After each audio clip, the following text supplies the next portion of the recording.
Let's take a look at the past 120 years of Chinese history, from the country's start as a backward, struggling empire in the late 19th century to a totalitarian communist superpower. The radical transformation of China from a dynastic monarchy to a dominant global communist regime is very compelling for listeners of all ages and interests, and this audiobook tells the history of the most important developments during this period.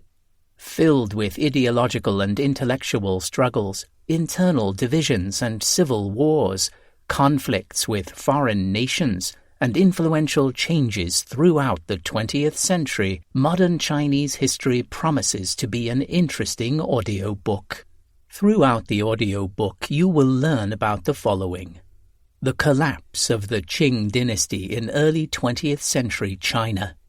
influential characters from the early days of the Chinese Republic, events that shaped the first 30 years of the 20th century in China and eventually led to the First United Front, the rise of communism and the formation of the CCP,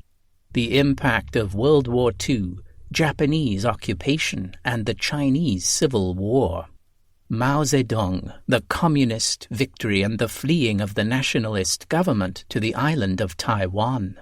the formation of the People's Republic of China and the socio-economic policies of the 1950s, the Great Leap Forward and its results for the Chinese people,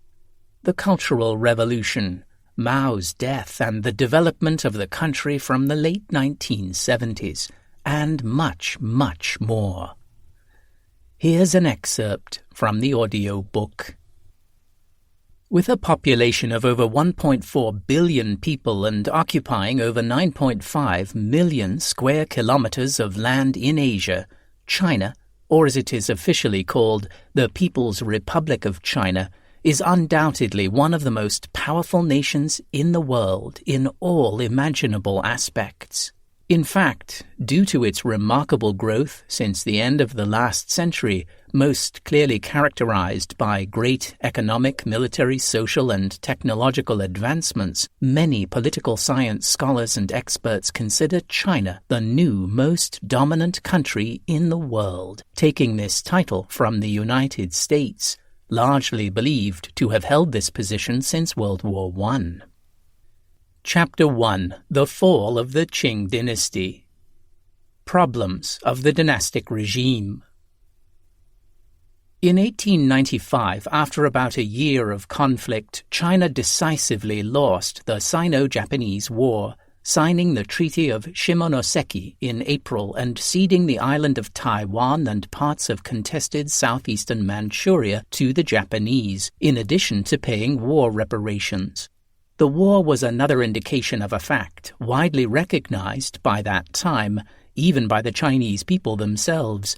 China was not strong enough to compete with the newly emerged great powers of the world. The 19th century was an era of modernization throughout Europe, not only of technology, which accounted for most of Europe's superiority, but also of social and economic structures. This eventually led to the development of nationalism as a prominent philosophy and the subsequent creation of nation-states, the most prosperous of which had been increasingly liberal. As the Europeans were advancing and gaining an advantage over their Asian counterparts, China, with its conservative Qing dynasty, was reluctant to adapt to many of the changes. Ultimately, this reluctance and the imposition of stricter dynastic control had contributed to China's backwardness, compared to not only the power-hungry Europeans, who had shown great interest in colonization and meddling with Chinese affairs, but also the rival neighboring country of Japan, a once conservative Asian nation that had embraced Western ideals and had industrialized to overtake a much larger China in almost all aspects of life.